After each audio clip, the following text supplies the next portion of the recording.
Eliza Hart stepped off the stagecoach into the Arizona dust and understood immediately that she'd made a terrible mistake. The man waiting for her wasn't white. He wasn't even dressed like a rancher. He stood there in worn leather and dark cloth, his face sun-hardened and unreadable, surrounded by armed riders whose eyes tracked her like she was prey. Behind them, the desert stretched endless and merciless. No church, no town, no women. Just heat, stone, and the sudden certainty that the marriage contract folded in her pocket might as well be her death warrant. She'd sold herself to a stranger, and now it was too late to run. If you're watching from anywhere in the world, hit that like button and drop your city in the comments below. I want to see how far this story travels. Now let's begin. The journey west had taken 3 weeks, and Eliza had spent most of it trying not to think about what waited at the end. She'd kept her hands folded in her lap, her Bible pressed against her ribs, and her eyes on the passing landscape. First the green confusion of Missouri, then the flattening plains, and finally this. Miles of cracked earth and skeletal brush that looked like it had given up on living years ago. The other passengers had gotten off in Denver, then Prescott, then a nameless depot where the driver had looked at her ticket and frowned. "You sure about this, miss?" She wasn't, but she'd nodded anyway. Now the stagecoach was gone, swallowed back into the shimmering heat, and she stood alone in what could barely be called a town. A trading post. A stable. A few scattered buildings that looked like they'd been thrown together in a hurry and never finished. And dust. So much dust that it coated her tongue and made her eyes sting. She clutched her carpet bag tighter and scanned the empty stretch of road. According to the letters, her intended, Mr. Cale Voss, was supposed to meet her here. She'd imagined a wagon, maybe a buggy, some sign of civilization. What she got instead was silence, then hoofbeats. They came from the west, slow and deliberate, and Eliza's stomach dropped before she even turned around. She knew, somehow, that this wasn't going to be what she'd hoped for. Nothing about this place had been. There were 6 of them, riders on lean, hard-looking horses, moving in a tight line that felt more like a patrol than a greeting party. The man in front sat straighter than the others, his posture calm but alert, and even from a distance Eliza could feel the weight of his gaze. He wasn't white. Her breath caught. For a moment she thought maybe she'd misunderstood. Maybe this was an escort. Maybe Mr. Voss was behind them, delayed, and these men were here to... But then the lead rider dismounted, and the way the others deferred to him told her everything she needed to know. He was tall, broad-shouldered. His skin was darker than hers, weathered by sun and wind, and his hair fell past his shoulders, tied back with a strip of leather. He wore no hat, no collar, nothing that suggested he'd ever set foot in a church or cared what a preacher's daughter might think of him. His clothes were simple: worn trousers, a long shirt, a vest stitched with patterns she didn't recognize, and the knife on his belt wasn't decorative. He stopped a few feet away and looked at her. Not with curiosity, not with welcome. Just looked, like he was cataloging what he'd bought. "Miss Hart." His voice was low, steady, and carried an accent she couldn't place. Not Southern, not Eastern, something older. Eliza opened her mouth, but nothing came out. Her mind was spinning too fast. The letters had been signed K. Voss. She'd assumed, everyone assumed, that meant a white man. A rancher, maybe. Someone trying to build a life out here and needing a wife to help him do it. That was the arrangement. That was what the agency had promised. This was not that. She forced herself to speak. "I'm looking for Mr. Voss." "You found him." Her knees went weak. She locked them, willing herself not to sway. "There's been a mistake." "No mistake." He tilted his head slightly, studying her. "You answered the listing. You signed the contract. You came." "I thought..." She stopped. What had she thought? That desperation had a limit? That the world would be kind just because she needed it to be? Cale Voss didn't move, didn't soften. He just waited, and the silence stretched unbearably until one of the other riders shifted in his saddle and said something in a language Eliza didn't understand. Cale answered without looking away from her. "You can go back," he said finally. "Stagecoach runs through here again in 4 days. I'll pay your fare." It was an escape. A door she could walk through right now, today, and pretend this had never happened. Except she had nowhere to go. No money, no family. The preacher who'd raised her had died 6 months ago, and the congregation had made it clear they had no intention of supporting his orphaned daughter indefinitely. She'd tried finding work, laundry, cooking, mending, but every door had closed in her face. Too young, too unmarried, too much of a risk. The mail-order bride agency had been her last option, and now even that had turned into a trap. She looked past Kael at the other riders. They weren't threatening her, weren't even speaking, just watching, like they were waiting to see what she'd do. Beyond them, the desert rolled on forever, empty and indifferent. 4 days. 4 days of sleeping where? Eating what? And then what? Back to Missouri? Back to nothing? Eliza straightened her spine. I signed a contract. Kael's expression didn't change, but something flickered in his eyes. You sure? No. She wasn't sure of anything, but pride was a funny thing. It kept you upright even when everything else wanted to drag you down. I keep my word, she said. For a long moment, he just looked at her. Then he turned and spoke to one of the men, who dismounted and handed over his horse. Kael gestured to it. You ride? Not well. Good enough. He didn't help her up, didn't offer his hand or steady the horse, just waited while she struggled into the saddle, her skirts tangling, her carpet bag swinging awkwardly from her wrist. When she was finally seated, he swung back onto his own mount and turned west without another word. The others fell in around her, and they rode. The ride took hours. Eliza lost track of time somewhere between the trading post and the point where the road disappeared entirely. The land rose and fell in long, rolling waves of rock and scrub, the sun beating down without mercy. Her throat was dry. Her hands ached from gripping the reins, and still they rode. No one spoke. Kael led, his posture easy and unbothered, and the others followed in a formation that felt practiced. Military, almost. Like they'd done this 1,000 times before. Eliza tried not to think about what that meant. They crossed a dry riverbed, climbed a low ridge, past a scattering of twisted trees that offered no shade. And then, finally, the land opened up into something wider. The camp sat in the shadow of a canyon wall, tucked into a shallow bowl where the rock curved inward and the ground leveled out. There were structures, low, earth-colored, built from stone and wood, and something that looked like woven brush.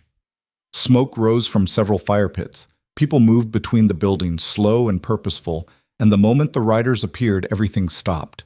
Faces turned, conversations died. A child ran toward them, then froze when an older woman caught his arm and pulled him back. Eliza felt every pair of eyes on her. She'd been stared at before. After her father died, when she'd stood alone at the front of the church while the congregation whispered, but this was different. This wasn't judgment. This was assessment. They were deciding, in real time, whether she was a threat. Kael dismounted and gestured for her to do the same. She slid down clumsily, her legs shaking, and stood there clutching her bag like it could protect her. Come. He didn't wait to see if she followed. Just walked toward the largest structure, and after a moment of frozen panic, Eliza made herself move. Inside, the air was cooler. The walls were thick, packed earth reinforced with timber, and the single room was sparse. A low table, a few woven mats, a shelf holding clay jars and folded cloth. No windows. Just an opening in the roof where smoke from a central fire could escape. Kael set his hat on the table and turned to face her. Up close, she could see the lines around his eyes, the scar that cut across his left forearm, the way his jaw tightened when he was thinking. You'll sleep here, he said. Food twice a day. Water from the spring. Someone will show you. Eliza swallowed. And you? I'll sleep outside. That's not... She stopped. What was she going to say? That's not proper. Nothing about this was proper. Kael's mouth twitched, not quite a smile. You're safe here. No one will touch you. No one will bother you. You want to leave, you tell me. I'll take you back. I don't understand. The words came out sharper than she intended. Why did you send for me? Why go through the agency if you didn't want... She gestured vaguely, her face heating. If you didn't want a wife? I do want a wife. His voice was even, unbothered. But not one who's terrified of me. Eliza blinked. I'm not. You are. He crossed his arms. And I don't blame you. You thought you were coming to marry a white man. You thought you'd have a ranch, maybe some neighbors, a church nearby. You didn't think you'd end up here." She couldn't argue with that. "But you came anyway," he continued, "and you didn't run when I gave you the chance, so now you have a choice. You can stay, learn our ways, see if this life fits you, or you can go, and I'll make sure you have enough money to start over somewhere else." "Why would you do that?" "Because I don't want a prisoner." He met her eyes, and for the first time she saw something other than calm in his expression, something harder. "I've had enough of those." Before she could respond, he turned and left. The first 2 days were the worst. Eliza stayed in the small house, too afraid to venture out, too stubborn to ask for help. People brought her food, flatbread, dried meat, something bitter that might have been tea. But no one spoke to her. They left the offerings by the door and disappeared. She spent the hours staring at the walls, trying to make sense of what had happened, trying to decide if she was brave or just stupid. On the third day, she ran out of water. She'd been rationing it, sipping carefully from the clay jar someone had left. But the heat was relentless, and her throat felt like sand. By midday, the jar was empty. Eliza stood in the doorway, shading her eyes, and scanned the camp. The spring, Cale had said. But where? She forced herself to step outside. The sun hit her like a hammer, and she almost retreated, but pride pushed her forward. She walked slowly, trying to look purposeful, and followed the sound of voices toward the center of the camp. There. A cluster of women near a low stone basin, water gleaming in the sunlight. They were washing clothes, talking in low voices, and they didn't notice her at first. Eliza approached carefully, holding out the jar. "Excuse me." The nearest woman looked up, and her expression shut down instantly. She said something to the others, and the conversation stopped. Eliza's face burned. "I just need water." Silence. Then one of the younger women stood, took the jar from Eliza's hands, and filled it without a word. She handed it back, her eyes flat and unreadable, and turned away. Eliza wanted to say thank you, wanted to explain herself, defend herself, something, but her throat closed up and she walked back to the house with her head down and her chest tight.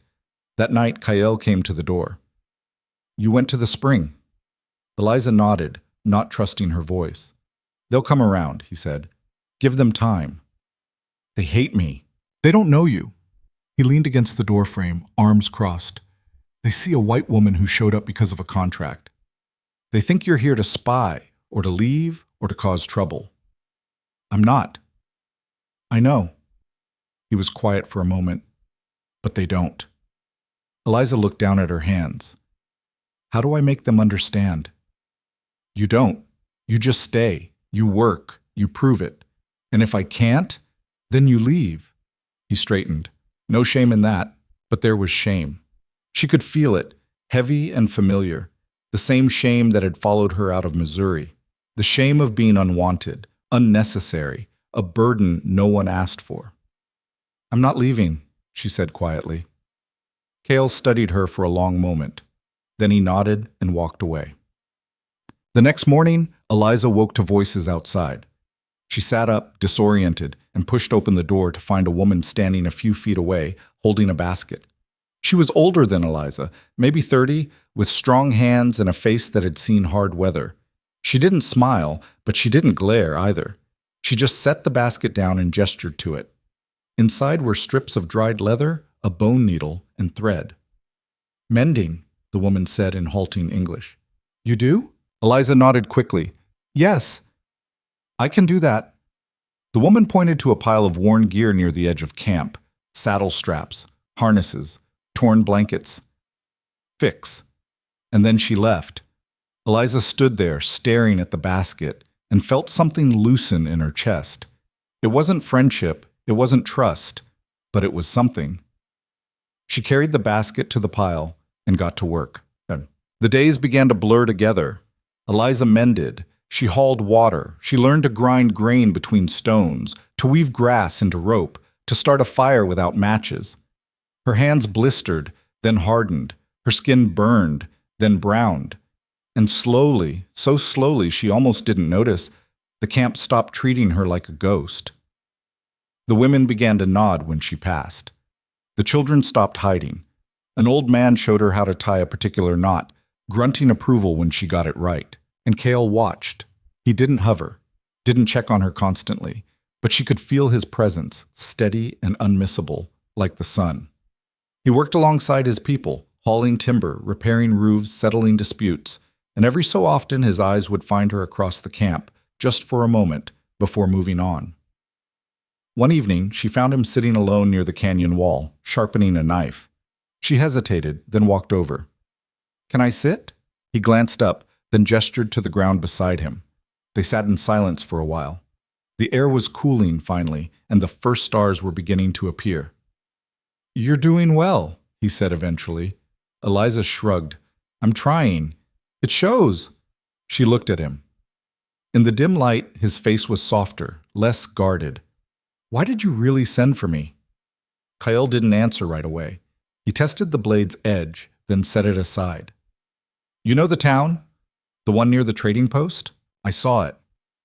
They want this land. They want us gone. And they'll take any excuse to make it happen." He leaned back, resting his weight on his hands. "A few months ago, some of their cattle went missing. They blamed us. Came out here with guns, ready to burn us out." Eliza's stomach twisted. "We didn't take the cattle," Cale continued, "but it didn't matter. They wanted a reason, and we gave them one just by existing." He looked at her. "So I made a deal. I'd marry a white woman, show them we're not savages, show them we can be part of their world." "A treaty," Eliza said slowly. "A treaty." She didn't know what to say to that. She'd known, on some level, that this wasn't a normal marriage. But hearing it laid out so plainly, hearing that she was a bargaining chip, a shield, a symbol, made her feel hollow. "I'm sorry," Kyle said quietly. "I should have told you before you came." Eliza shook her head. "I wouldn't have believed you." "No, probably not." They sat in silence again, and this time it felt less like distance and more like understanding. "I'm not going to leave," Eliza said finally. Cale turned to look at her, his expression unreadable. "I don't know if I can make them like me," she continued. "I don't know if I belong here, but I gave my word, and I meant it." For a long moment, he just looked at her. Then, slowly, he smiled. It was small, barely there, but it was real. "Good," he said, "because I think you might be the stubbornest person I've ever met." Eliza felt her mouth twitch. "Coming from you, I'll take that as a compliment." And for the first time since she'd stepped off that stagecoach, she almost believed things might turn out all right. The trouble started 3 weeks later. Eliza was hauling water when she heard the shouts. She dropped the bucket and ran toward the commotion, her heart hammering, and found a crowd gathered near the camp's edge. 2 men stood in the center, strangers, white, dressed in dusty trail clothes, and Kyle stood between them and his people, his posture rigid. "We're not asking," one of the men was saying. "We're telling you, give us back what you stole, or we bring the law out here." "We didn't steal anything," Kyle said evenly. "You calling me a liar? I'm saying you're mistaken." The man spat into the dirt. "We know your kind. Thieves and killers, every one of you." Eliza felt her hands curl into fists. She pushed through the crowd before she could think better of it, stepping into the open space beside Kyle. The 2 strangers looked at her, their expression shifting from anger to confusion. "Who the hell are you?" the second man demanded. "His wife," Eliza said. Her voice didn't shake. She was proud of that. "And he's telling the truth. We didn't take your cattle." The first man laughed, sharp and ugly. "His wife? Jesus Christ, what kind of woman?" "The kind who knows the difference between an accusation and proof," Eliza snapped. "You have any evidence we took your animals? Any tracks? Any witnesses?" The man's face darkened. "You think you're smart, girl? I think you came here looking for a fight, and you're not going to get one." She stepped forward, ignoring the way Kyle's hand twitched toward her arm. "So you can leave now, or I'll ride into town myself and tell the sheriff you're harassing innocent people." For a moment, she thought the man might hit her. His hand moved toward his belt, and the air went tight and dangerous. And then Kyle moved. Not violently, just shifted, placing himself between Eliza and the strangers, and suddenly the threat evaporated. "Go," Kyle said quietly. The men glared at him, at her, at the camp. But they went. The crowd exhaled as one, and Eliza realized she was shaking. Kale turned to her, his expression unreadable. That was reckless. They were going to— I know! He gripped her shoulder, firm but not rough. Don't do it again. But the way he looked at her, like she'd surprised him, like she'd done something worth noticing, told her he wasn't really angry. And as the camp slowly dispersed, Eliza felt something shift, something settle. She wasn't just the white woman anymore. She wasn't just the treaty. She was his wife, and she was learning what that meant. The confrontation with the townsmen changed something in the camp. Eliza noticed it in the way people looked at her now, not with acceptance exactly, but with something closer to curiosity. The woman who'd brought her the mending basket, whose name she'd learned was Nayen, actually spoke to her the next morning. "You should not have done that," Nayen said, grinding corn with steady, practiced motions. "Those men, they are dangerous." Eliza knelt beside her, mimicking the movement. Her arms ached almost immediately. "They were going to hurt someone." "Maybe." Nayen didn't look up. "But now they know you. They remember your face. That is not good for you." "I don't care." "You should." Nayen paused, studying her. "You think because you are white, they will not hurt you. You are wrong." The words sat heavy in Eliza's chest. She'd been thinking exactly that her skin gave her some kind of protection, some shield the others didn't have. But Nayen's expression told her how foolish that was. "I'm sorry," Eliza said quietly. "I wasn't trying to—" "I know." Nayen returned to her work. "But sorry does not stop bullets." They ground corn in silence after that, and Eliza felt the weight of what she'd done settle over her like dust. She'd acted on instinct, on anger, without thinking about what it might cost. Not just her, but everyone here. That evening, Kael found her sitting outside the house, watching the sun sink behind the canyon wall. He didn't say anything at first, just sat down beside her and stretched his legs out, his boots worn nearly through at the toes. "Nayen talked to you," he said finally. "She did. She's right, you know, about the danger." Eliza picked at a loose thread on her skirt. "I know." "Do you?" He turned to look at her, his expression serious. "Those men went back to town. They told people what happened. Right now they're probably sitting in some saloon talking about the white woman who married a savage, about how you defended me, about how you're a traitor to your own kind." Her throat tightened. "I'm not— To them, you are." His voice wasn't harsh, just factual. "And that makes you as much of a target as any of us." Eliza swallowed hard. She hadn't let herself think about it that way. Hadn't wanted to. "What should I have done? Just stood there?" "I don't know." Kael leaned back, resting his weight on his palms. "But I do know this. What you did took courage. Stupid courage, maybe, but courage all the same. You called me reckless." "You were."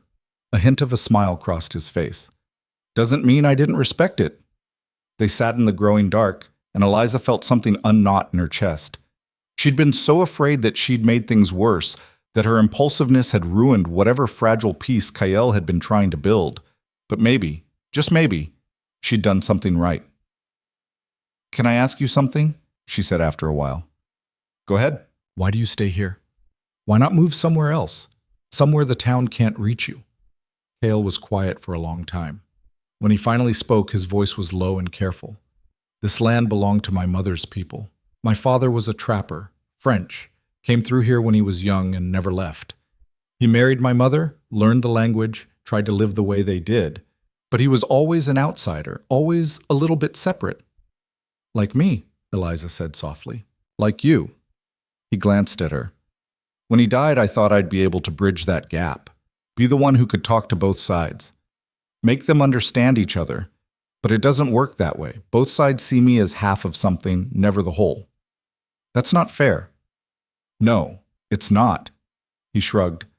"But it's the truth, and the truth doesn't care about fair." Eliza wanted to say something comforting, something wise, but the words wouldn't come. So instead, she just sat with him and let the silence be enough. The next few weeks passed in a strange, suspended kind of peace. The townsmen didn't come back. The camp settled into its rhythms, hunting, mending, preparing for winter even though the heat showed no signs of breaking. Eliza worked until her hands were raw and her back screamed, and slowly, grudgingly, the camp began to treat her like she belonged. She learned names, faces, stories.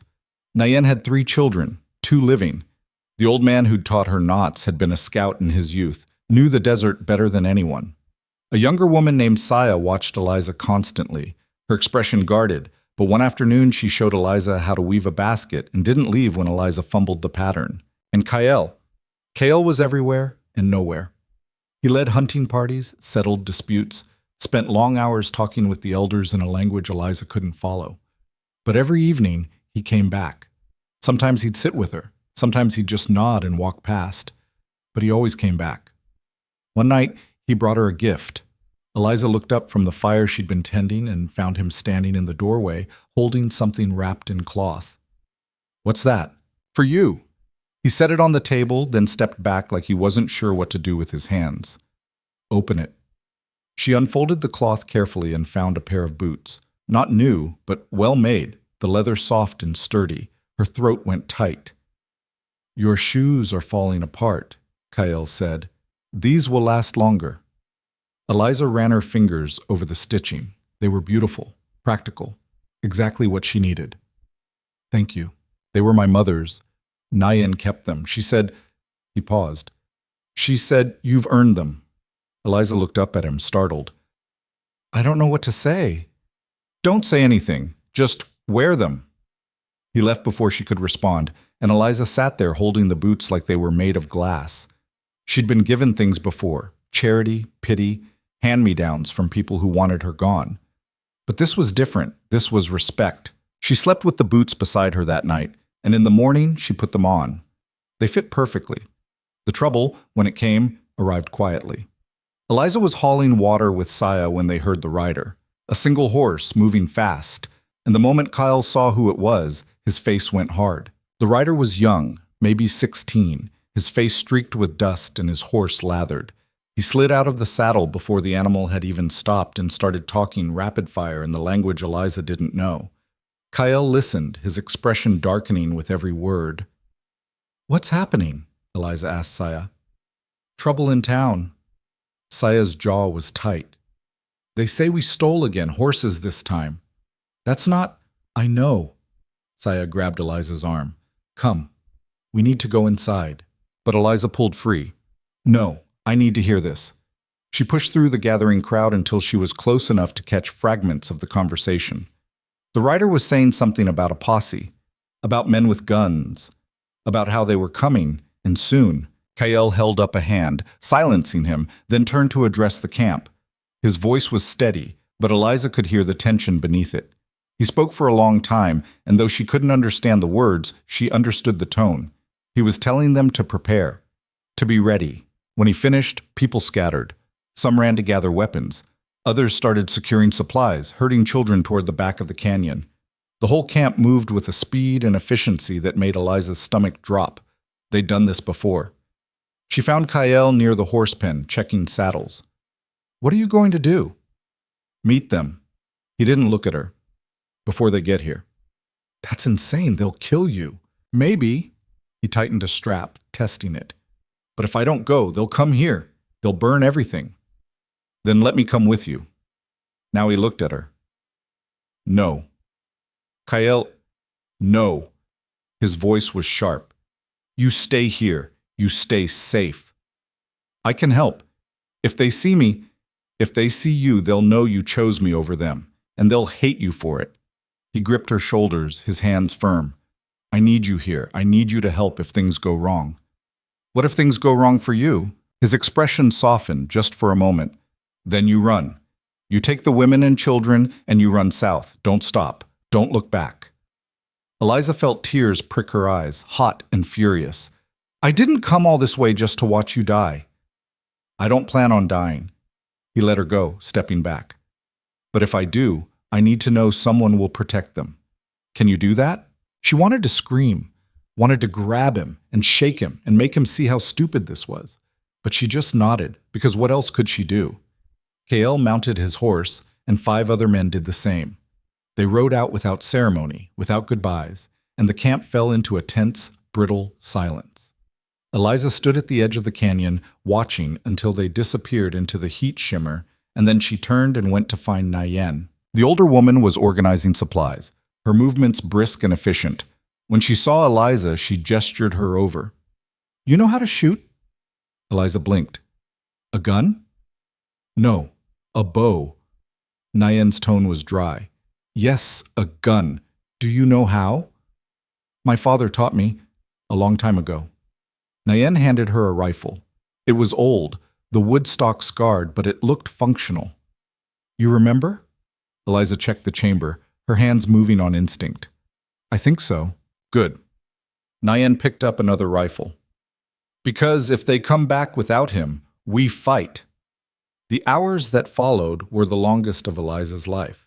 She helped prepare, stockpiling water, moving the children to a sheltered overhang, checking and rechecking the rifle. But mostly, she just waited and worried. Saya sat beside her at one point, her face drawn. You love him, Saya said. It wasn't a question. Eliza opened her mouth to deny it, then stopped. Did she? She barely knew him. They'd spoken maybe a dozen times. He was still a stranger in so many ways. But he was also the first person in years who'd treated her like she mattered, who'd given her a choice, who'd trusted her to stand beside him, even when it was dangerous. I don't know, Eliza said honestly, but I don't want him to die. Saya nodded slowly. That is a start. They sat in silence after that, watching the horizon. The riders came back just before sunset. Eliza saw them first, 6 shapes moving slowly across the desert, and her heart leapt into her throat. She counted them twice, 3 times, needing to be sure. 6. They were all there. She ran to meet them, not caring how it looked, and when Kyle dismounted, she stopped just short of throwing herself at him.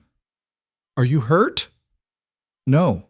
He looked exhausted, drained, but whole. We talked. They listened. They believed you? No. His mouth twisted. But they didn't shoot us either. That's something. The other riders dispersed, heading to their families, and Kale walked with Eliza back toward the center of camp. People were emerging from hiding, cautious but hopeful, and the tension began to ease. What did you tell them? Eliza asked. The truth. That we didn't take their horses. That someone else is stealing, and they're blaming us because it's easier than looking for the real thieves. He rubbed his face. They didn't want to hear it, but one of them, older man, runs the feed store. He spoke up, said he'd seen tracks heading south, away from us. That bought us time. How much time? I don't know. Days. Maybe a week. He looked at her. But it's not over. It's never over. That night, the camp held a meal. Not a celebration, there was nothing to celebrate, but a moment to breathe, to be grateful they were still alive. Eliza sat with Nayen and Saya, eating stew from a wooden bowl, and listened to the conversations flowing around her. She still couldn't understand most of it, but the tone was familiar. Relief, exhaustion. The quiet humor people used when they'd stared down something terrible and lived. Kale sat with the elders, his posture straight and formal, and Eliza watched him across the fire. He looked older in the flickering light. Harder. Like every conversation, every negotiation, every moment of standing between two worlds was carving pieces away from him. When the meal ended, she found him alone near the canyon wall, staring out at the desert. You should rest, she said. So should you. I can't. She sat down beside him. Every time I close my eyes, I see those men coming over the ridge with guns. Kael nodded slowly. It doesn't get easier, knowing they could come any day, knowing one wrong word, one mistake, and everything burns. How do you stand it? I don't know. He was quiet for a moment. Some days I think about leaving, taking everyone south, finding new land. But this is home, and I'm tired of running. Eliza thought about her own flight west, about how she'd run from Missouri because staying meant slow starvation, and how she'd ended up here, in a place just as dangerous but somehow more honest. At least here, the threats didn't hide behind polite smiles. I'm glad you didn't run, she said. I'm glad you stayed. Kale turned to look at her, something unreadable in his eyes. Even though it's hard, especially because it's hard, they sat in silence, and then Kyle did something that surprised her. He reached into his pocket and pulled out a small wooden box, no bigger than his palm. I was going to wait, he said, but I think you should have this now. Eliza took the box carefully. It was smooth, polished, with a simple latch. What is it? Open it when you're alone, when you're sure. He stood, brushing dust from his trousers. And Eliza? Whatever you decide, I'll understand. He walked away before she could ask what he meant, and Eliza sat there holding the box like it might explode. She didn't open it that night, or the next day. She carried it with her, tucked into her pocket, feeling its weight like a question she wasn't ready to answer. 3 days later, the elders called a meeting. Eliza wasn't invited, but she could see them gathered near the largest shelter, their voices low and serious. Kael stood in the center, his arms crossed, his face unreadable. When the meeting ended, Nayan came to find her. "The elders want to meet you," she said. Eliza's stomach dropped. "Why?" "Because you are his wife, and they want to know if you are truly one of us or if you are still one of them." I'm not. Come." Nayan's expression was kind but firm. "You cannot hide from this." The elders sat in a semicircle, 5 men and women whose faces were maps of hard years and harder choices. Kael stood to the side, and when Eliza entered, he gave her the smallest nod. Not reassurance, just acknowledgement. The oldest elder, a woman with silver hair and sharp eyes, spoke first. Her words were in their language, but Nayan translated, her voice steady. "She asks why you are here, why a white woman would choose to live among us." Eliza's mouth went dry. She looked at Kael, but he said nothing. This was her test, hers alone. "I came because I had nowhere else to go," she said honestly. "I was alone. I was desperate, and I thought marriage would save me." Nayan translated. The elders listened, their expressions neutral. "But I stayed because—" Eliza paused, searching for the right words. "Because this place feels more real than anywhere I've been. Because you don't lie to each other. You don't pretend everything's fine when it's not. And because Kael gave me a choice when no one else ever did."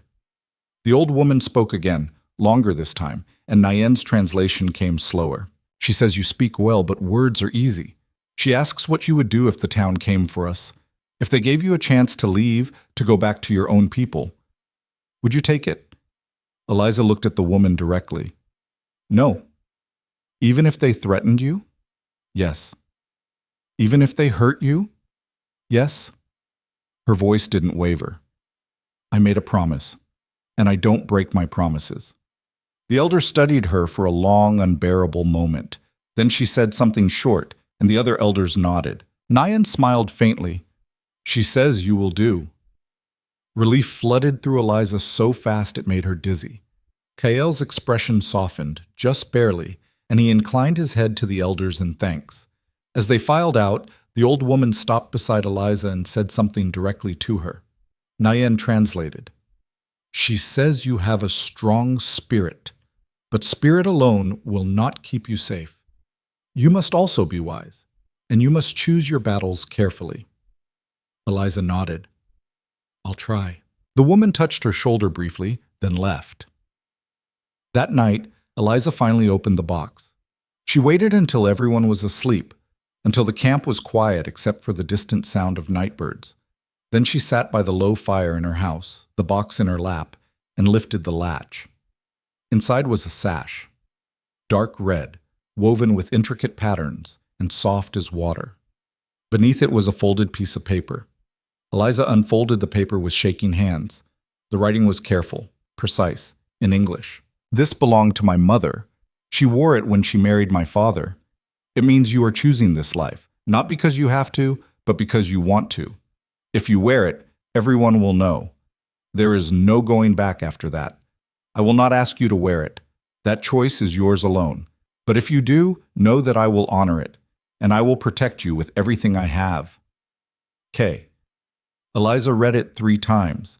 Then she held the sash up to the firelight, watching the patterns shift and shimmer. She thought about Missouri, about the church that had turned her out, about the long journey west and the terror she'd felt stepping off that stagecoach, about the women here who'd slowly, carefully let her in, about Kael, who'd never once demanded anything from her. She thought about what it meant to choose something, to really choose it, not out of fear or desperation, but because it was right. And then she folded the sash carefully, tucked it back into the box, and set it on the shelf beside her bed. Not yet, but soon. The next morning she woke to shouting. Eliza bolted upright, her heart hammering, and ran outside to find the camp in chaos. Smoke rose from the southern edge, thick and black, and people were running in every direction. Nyan grabbed her arm. Raiders. They came before dawn. Where's Kyle? Fighting. Nyan shoved a rifle into Eliza's hands. Come. We have to hold the north side. Eliza's training took over. She followed Nyan to the northern perimeter where a handful of women and older men were crouched behind rocks, weapons ready. The smoke was thicker here, stinging her eyes, and through it she could see figures moving, men on horseback, masked, torches in their hands. Not the town. These were outlaws. Thieves. Using the chaos to burn and steal. Someone fired. Then someone else. The air filled with gunshots and screams, and Eliza raised her rifle, her hand steady despite the terror racing through her veins. She saw one of the raiders coming toward them, his horse at a full gallop, and she fired. The shot went wide. She cursed, reloaded, fired again. This time the horse reared, and the rider fell.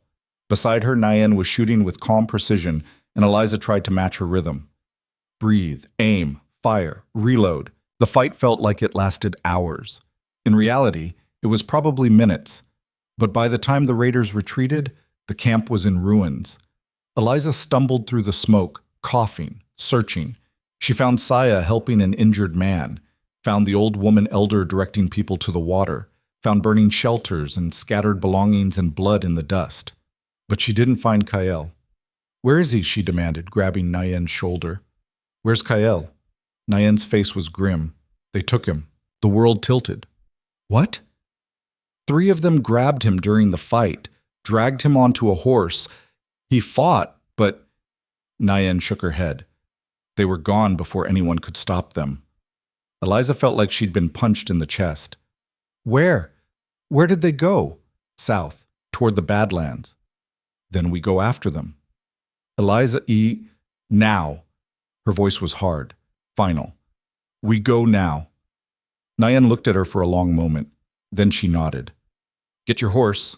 Eliza didn't wait for permission. She ran to the horse pen, grabbed the first animal she could reach, and was hauling herself into the saddle when Nyan caught up to her. You cannot go alone. Then come with me. Eliza's voice was raw, stripped of everything except the desperate need to move, to do something, to not stand there while Kyle was dragged farther and farther away. Nyan looked back at the camp. Smoke still rose from the burned shelters. People were sorting through wreckage, tending to wounded, trying to salvage what they could. Every able body was needed here, but Nyan swung onto her own horse anyway. Saya, she called out, take charge, we will be back by nightfall. Saya's face was white, but she nodded. Be careful. They rode hard, following the track south. The raiders hadn't tried to hide their trail, deep gouges in the dirt where horses had galloped, scattered belongings dropped in haste. Eliza's hands were shaking on the reins, but she forced herself to focus. 1 breath, 1 stride, 1 mile closer.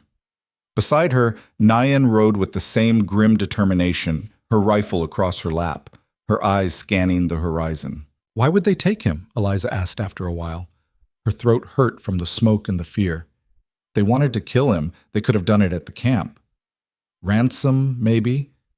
Nyan's jaw was tight. Or they want to use him. Make an example. An example of what? That we are not safe. That we can be broken. Nyan glanced at her. Or maybe they just want to see him suffer. Eliza's stomach twisted. She thought about Kyle's face in the firelight, the way he'd looked at her when he gave her the box. The quiet strength in his voice when he'd told her to run if things went wrong. She should have opened the box sooner, should have worn the sash, made it clear to everyone, to him, that she'd chosen this, that she wasn't going anywhere. Now she might not get the chance. They followed the tracks for hours, the sun climbing higher, the heat pressing down like a physical weight. The landscape shifted from scrub to rock, the ground rising in long, jagged ridges that cut the sky into pieces. Badlands, Nyan had called it. Eliza could see why. Nothing grew here except thorns and spite. Finally, Nyan held up a hand, signaling a stop. She dismounted and crouched low, studying the ground. They split up here, she said quietly. 3 riders went east, the rest went south. Which way did they take him? Nayan traced a pattern in the dust, then pointed south. That way. But the tracks are older, maybe 2 hours ahead. 2 hours. It felt like a lifetime. They pressed on, moving more carefully now, staying low along the ridges.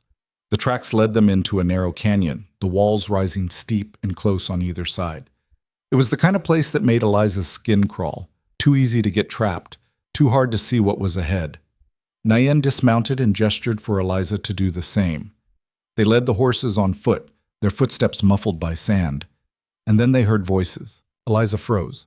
Nayan grabbed her arm, pulling her behind a tumble of boulders, and they crouched there, barely breathing. The voices were coming from deeper in the canyon, male, rough, laughing about something.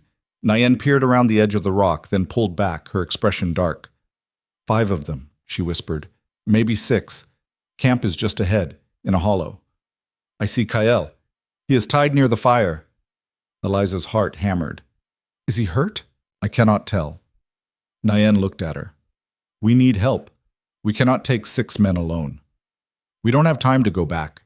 Eliza, if we leave, they'll move him. Or worse. She gripped Nayan's arm. We have to try. Nayan's face was hard, but after a long moment, she nodded. Then we do it smart. No rushing in. We wait until dark, get closer, and see what we can do. Waiting was agony. They moved the horses farther back, tied them where they wouldn't be seen, and then crept closer to the outlaw camp on foot. The sun dragged across the sky with brutal slowness, and every minute that passed felt like a knife twisting in Eliza's chest. She kept picturing Kael tied up, helpless, at the mercy of men who saw him as less than human. Kept imagining what they might do to him before nightfall. Beside her, Nayan was absolutely still, her breathing slow and controlled. She'd done this before, Eliza realized. Waited like this. Hunted like this. It was in the way she moved, the way she watched. How do you stay calm? Eliza whispered. I do not. Nayan didn't look at her. I just do not let the fear make the choices. As the sun finally began to sink, painting the canyon walls in shades of red and gold, they moved closer. Close enough to see the camp clearly now, a rough circle of bedrolls, a fire, horses picketed nearby. And Kael, sitting against a boulder with his hands bound behind him, his face bruised and bloodied. Eliza's vision went white at the edges. She had to bite down on her lip to keep from making a sound. One of the men walked over to Kael and said something Eliza couldn't hear. Kael didn't respond. The man kicked him, hard, in the ribs, and Kael doubled over, but still didn't make a sound. Nayan's hand clamped down on Eliza's shoulder, holding her in place. Not yet. They're hurting him. I know, but if you go now, they will kill you both. Her voice was fierce. Wait. Eliza forced herself to breathe. To think. Nayan was right. Rushing in would get them all killed, but watching Kael take another kick, another blow, and doing nothing felt like dying anyway. The outlaws settled in as darkness fell. They passed around a bottle, their voices getting louder, meaner. 2 of them started arguing about something, and one pulled a knife. The others laughed and egged them on until the argument dissolved into drunken shoving. Now, Nayan breathed, while they are distracted. They moved like shadows, slipping from rock to rock, using the firelight as cover. Eliza's heart was so loud in her ears she was sure the outlaws would hear it, but they were too busy drinking and fighting to notice 2 women creeping through the dark. They reached the edge of the camp. Kael was maybe 20 feet away, his head down, his breathing shallow. Eliza could see the ropes around his wrists, the blood on his shirt. Nayan touched her arm and pointed. There was a gap between 2 boulders, a path that would take them right to Kael if they were fast and quiet. But it meant crossing open ground. If anyone looked their way, it was over. Eliza nodded. She understood. Nayan went first, moving low and fast. Eliza followed, her rifle clutched tight, her boots sliding on loose stone. The firelight flickered and jumped, making shadows dance.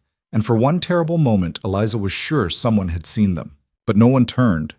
No one shouted. They reached Kael, and Nayan pulled out a knife, sawing at the ropes. Kael's eyes opened, unfocused at first, then sharp with recognition. What are you doing here? His voice was barely a whisper, rough with pain. Getting you out, Eliza hissed. Don't argue. The ropes came free, and Kael flexed his hands, wincing. Nayen handed him her knife, and he took it without a word, his jaw set. "Can you walk?" Nayen asked. "I can run if I have to." They started to move back the way they'd come, slow and careful. 10 feet, 15. Eliza's lungs burned from holding her breath. And then one of the horses stamped and snorted loud in the quiet, and one of the outlaws looked up. For a second, everything froze. The man's eyes locked on them, his expression shifting from confusion to rage. And then he was shouting, reaching for his gun. "Go!" Kael shoved Eliza forward, and they ran. Gunshots cracked behind them, bullets whining off stone. Eliza stumbled, caught herself, kept running. Nayen was ahead, moving like a deer, and Kael was beside her, one hand pressed to his ribs but his legs still working. They hit the narrow part of the canyon, and Nayen turned, dropping to one knee and firing back. The shot echoed like thunder, and one of the outlaws went down. "Keep moving!" she shouted. Eliza didn't need to be told twice. She scrambled over rocks, through shadows, her breath coming in ragged gasps. Behind them, the outlaws were yelling, organizing, coming after them with the kind of fury that meant they weren't going to stop. They reached the horses, and Kael hauled himself into the saddle with a grunt of pain. Eliza swung up beside him, and Nayen was already moving, leading the way out of the canyon at a pace that was barely controlled. The outlaws came after them. Eliza could hear the hoofbeats getting closer, and she leaned low over her horse's neck, urging it faster. The animal responded, stretching into a gallop, but the ground was treacherous in the dark, and every stride felt like a gamble. A shot rang out, then another. Something hot grazed Eliza's arm, and she gasped, but she didn't slow down. Kael was beside her, his face pale in the moonlight, his eyes fixed ahead. "There," he said, pointing. "The ridge. If we can reach it, we can lose them." They angled toward the ridge, the horses straining, foam flecking their necks. The outlaws were right behind them now, close enough that Eliza could hear them cursing, could feel the percussion of their guns in her bones. Nayen reached the ridge first and wheeled her horse around, firing to cover them. Eliza and Kael thundered past her, and then they were on the far side, plunging down a steep slope that made Eliza's stomach lurch. At the bottom, there was a dry wash, wide and shallow, lined with scrub. Kael pulled up, his hand raised. "Wait!" Eliza wanted to scream at him to keep going, but she trusted him. They all did. Kael dismounted, moving fast despite the pain, and started breaking branches off the scrub. "Cover the tracks. Quickly." Eliza understood. She slid down and started doing the same, dragging branches across the hoofprints, obscuring their path. Nayen joined them, and together they worked in frantic silence. Above them, on the ridge, the outlaws appeared. Eliza could see their silhouettes against the stars, hear them arguing about which way to go. Then one of them pointed east, away from where Eliza and the others were hiding, and the group turned and rode off. Eliza sagged against her horse, her legs trembling. Beside her, Kael was breathing hard, one hand pressed to his side. Nayen was already checking her ammunition, her face grim. "That will not hold them long," Nayen said. "When they realize we are not ahead of them, they will come back." "Then we move now." Kael straightened, his jaw tight. "Stay in the wash. It will hide us from sight." They led the horses on foot, walking through the sandy bottom of the wash as the moon climbed higher. Every sound made Eliza flinch. Every shadow looked like a rider. But slowly, painfully, they put distance between themselves and the outlaws. After what felt like hours, Kael finally stopped. They were in a narrow cleft between two rock faces, sheltered and hidden. "We rest here," he said, "just for a little while." Eliza wanted to argue, but her body was screaming. She slid to the ground, her back against cold stone, and tried to catch her breath. Nayen was checking Kael's injuries, her hands efficient. "Ribs are bruised, maybe cracked. This cut on your head needs cleaning." "Later," Kael waved her off. "We need to keep moving soon." "You need to rest. You are no good to anyone if you collapse." "I'm fine." Nayen gave him a look that could have stripped paint. "You are stubborn. There is a difference." Kael's mouth twitched despite the pain. "I learned from the best." Eliza watched them, something tight in her chest loosening just a fraction. They'd gotten him out. He was hurt, but alive. That was enough. For now, it was enough. After a few minutes, Nayen moved away to keep watch, and Kael shifted closer to Eliza. In the dim light, his face looked haggard, older. "You shouldn't have come," he said quietly. Yes, I should have. You could have been killed. So could you. She met his eyes. And I wasn't going to let that happen. Kael looked at her for a long moment, and something in his expression shifted, softened. Thank you. Eliza wanted to say something profound, something that would capture the storm of emotions tearing through her, but all that came out was, don't do that again. Do what? Get kidnapped. A ghost of a smile crossed his face. I'll try.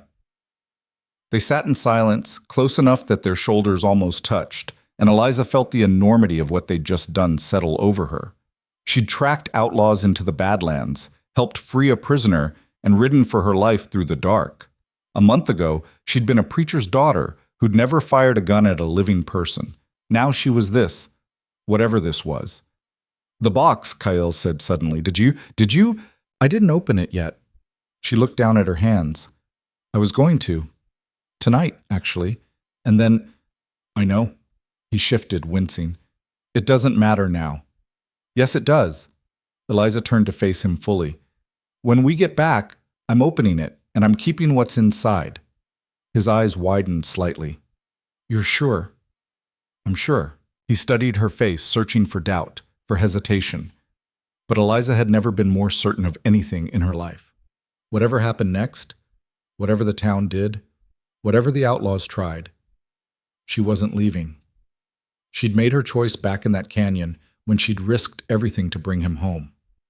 Eliza, Kael said, his voice rough, if you do this, if you wear that sash, there's no going back. The town will know. They'll see it as a betrayal. And they won't forgive you. I don't care what they think. You should. It will make you a target. I'm already a target. She reached out and took his hand, lacing her fingers through his. His palm was rough, scarred, warm. I stopped being safe the moment I defended you in front of those men, so I might as well be honest about where I stand. Kael's fingers tightened around hers. You're braver than I gave you credit for. I'm terrified, she admitted, but I'm tired of running from things. I want to run toward something for once. He pulled her closer, pressing his forehead to hers, and for a moment they just breathed together. Then Nayen's voice cut through the quiet. We need to move. I heard something. They were on their feet instantly, Eliza's heart racing again. Nayen was standing at the edge of their shelter, her rifle raised, her body tense. What did you hear? Kael asked. Horses, maybe a mile out. She glanced back at them. Could be nothing. Could be them. We don't wait to find out. Kael grabbed his horse's reins. Let's go. They mounted quickly and rode north, pushing the horses as hard as they dared. The moon was setting now, the darkness thickening, and Eliza had to trust her horse to find its footing. Behind them, the sound of pursuit grew louder. Definitely horses, definitely coming fast. They found our trail, Nayen said grimly. Kael scanned the landscape ahead. They were out of the Badlands now, back in open desert, and there was nowhere to hide, nowhere to run. The camp, Eliza said suddenly. If we can reach it, we'll have help. That's still hours away, Nayen said. Then we buy time. Kael pulled up sharply, turning his horse. You two keep going. I'll slow them down. No. Eliza's voice was sharp. We're not splitting up. Eliza. No. She wheeled her horse around to face him. We do this together or not at all. Kael looked like he wanted to argue, but there wasn't time. The outlaws were close now, close enough that Eliza could see the dust cloud rising behind them. Then we make a stand, Kael said. There. He pointed to a cluster of rocks off to the east, barely visible in the darkness. We can defend that. They rode hard for the rocks, dismounting and taking cover just as the outlaws came into view.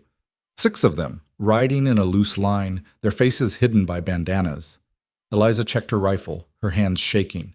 Beside her, Nayen was calm, methodical, sighting down the barrel, and Kael, despite his injuries, moved with the same quiet efficiency. Let them get close, he said. Make every shot count. The outlaws slowed as they approached, wary now. They'd expected to catch their quarry in the open, not dug in and ready to fight. One of them shouted something. Kael didn't respond. The man shouted again, angrier this time, and then raised his rifle. Kael fired first. The shot echoed across the desert, and the man went down. The others scattered, diving off their horses, returning fire. Bullets ricocheted off stone. Eliza squeezed off a shot, missed, reloaded with fumbling fingers. Nayen was firing steadily, her face a mask of concentration. The fight was chaos. Smoke and noise and the smell of gunpowder. Eliza's ears rang. Her shoulder ached from the rifle's kick. But she kept firing, kept reloading, kept breathing. One of the outlaws tried to flank them, circling around to the left. Kael saw him and shifted position, firing twice. The man dropped. But there were still 4 left, and they were spreading out, trying to surround the rocks. Eliza could see the strategy taking shape, could feel the trap closing. "We can't hold this," Nayen said tightly. "We don't have to." Kael was scanning the horizon. "Look!" Eliza followed his gaze and saw it, riders coming from the north. A lot of them, moving fast. The camp had sent help. The outlaws saw them too. For a moment they hesitated, caught between the rocks and the approaching riders. Then they broke, scrambling back to their horses and riding south as fast as they could. Eliza slumped against the rock, her whole body shaking with relief. Nayen let out a long breath, lowering her rifle. And Kael closed his eyes, just for a second, before straightening. The riders reached them moments later. Eliza recognized several faces: the old man who'd taught her knots, the young scout who'd brought the warning, and Saya, her face fierce and determined. "You found him," Saya said, sliding off her horse. "We did," Nayen gestured to Kael. "But he needs a healer." "I'm fine," Kael said, but his voice was weaker now, the adrenaline fading. Saya gave him the same look Nayen had earlier. "You are an idiot. Get on a horse before you fall over." They rode back to camp as the sun rose, turning the sky pale gold. Eliza rode beside Kael, watching him sway slightly in the saddle but refused to slow down. Stubborn, Nayen had said. That was the truth. When they finally reached the camp, people poured out to meet them. Children ran alongside the horses. Women called out questions. The elders waited at the center, their faces grave but relieved. Kael dismounted carefully, and the healer, an older man with steady hands, took him away immediately. Eliza wanted to follow, but Nayen caught her arm. "Let him rest. You need rest too." Eliza nodded, too exhausted to argue. She let Nayen guide her to her house, let her bring water and food, let her fuss in a way that was both comforting and overwhelming. "You did well," Nayen said finally, sitting beside her. "Very well. I was terrified the whole time. That is when courage matters most." Nayen squeezed her shoulder. "Sleep now. There will be time for everything else later." Eliza meant to stay awake, meant to check on Kael, meant to do 100 things. But the moment she lay down, exhaustion pulled her under like a tide. She woke to find the sun high overhead and Saya sitting beside her, braiding something from thin strips of leather. "You are awake," Saya said. "Good. You snore, by the way." Eliza sat up, rubbing her eyes. "How long was I asleep?" "Most of the day. Kael is asking for you." Her heart jumped. "Is he?" "He is fine. Sore, angry, but fine." Saya stood. "Come."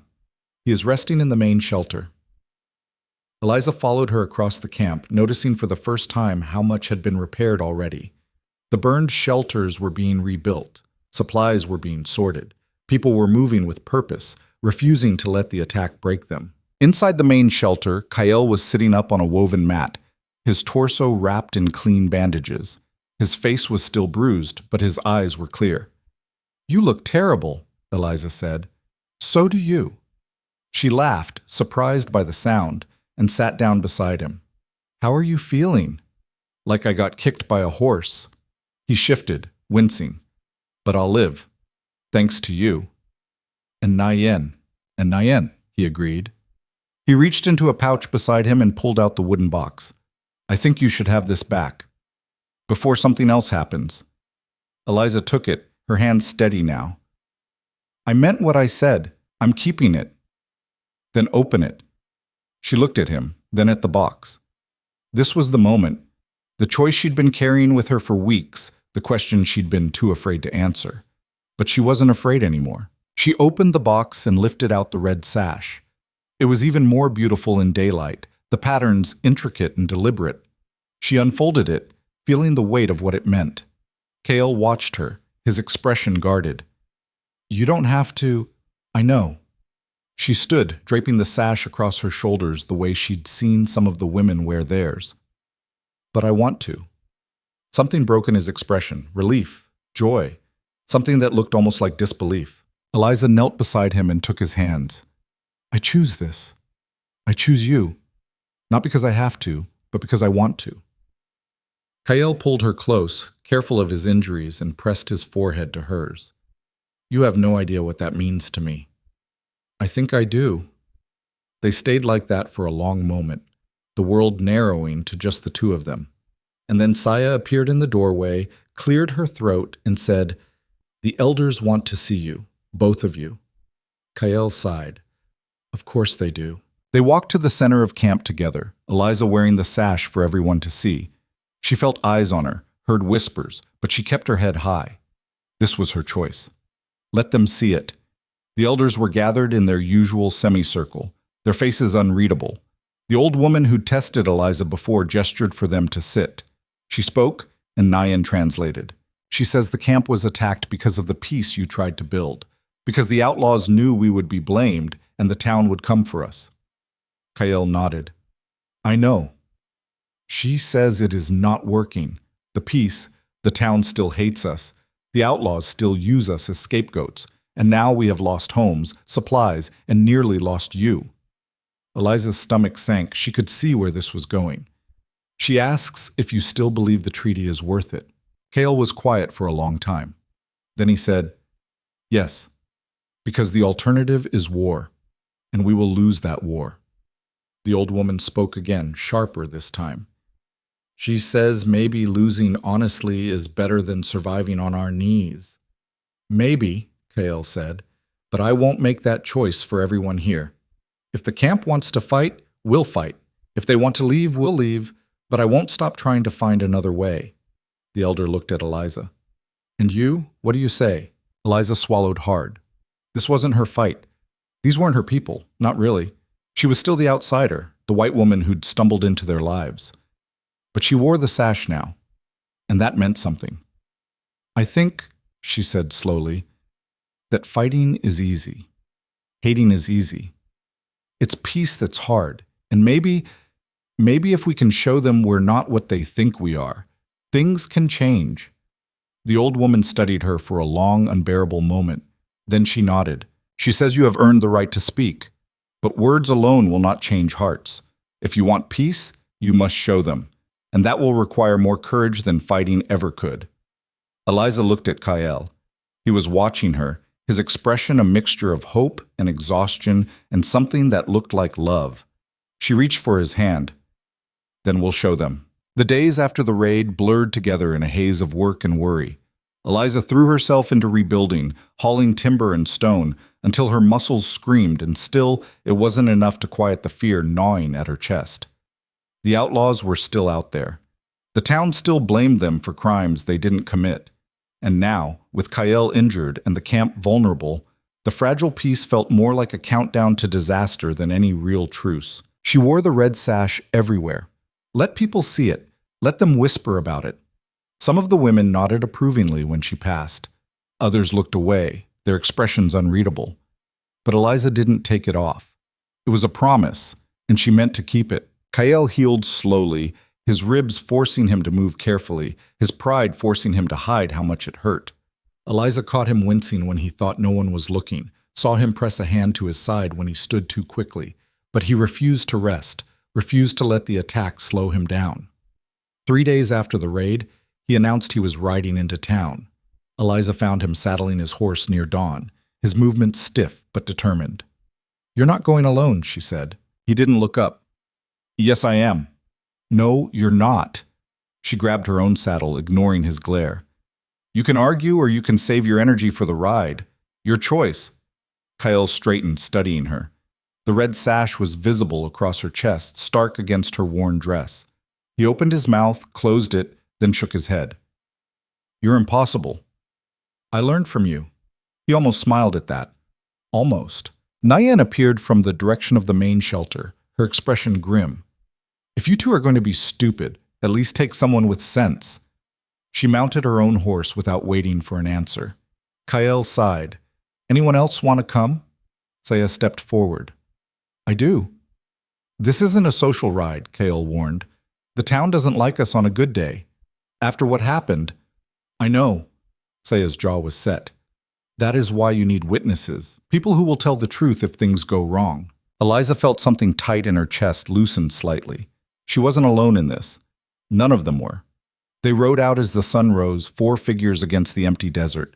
The journey to town took most of the morning, and Eliza spent it rehearsing arguments in her head, trying to find words that would make the townspeople listen. But every version sounded hollow.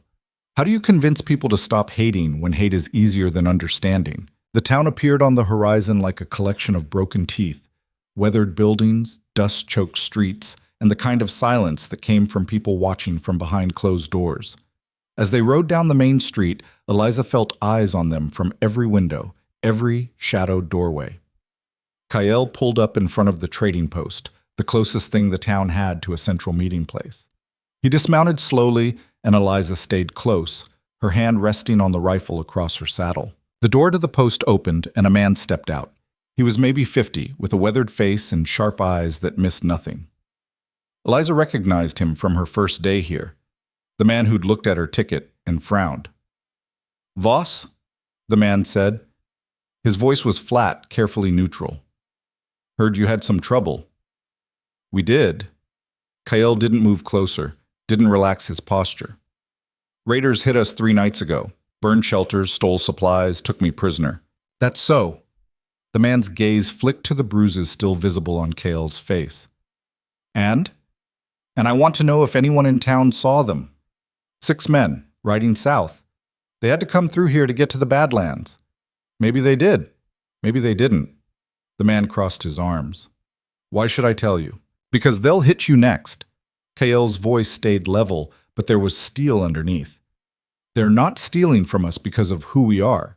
They're stealing because we're easy targets, and you're letting them. The man's expression darkened. You saying we're to blame for your problems?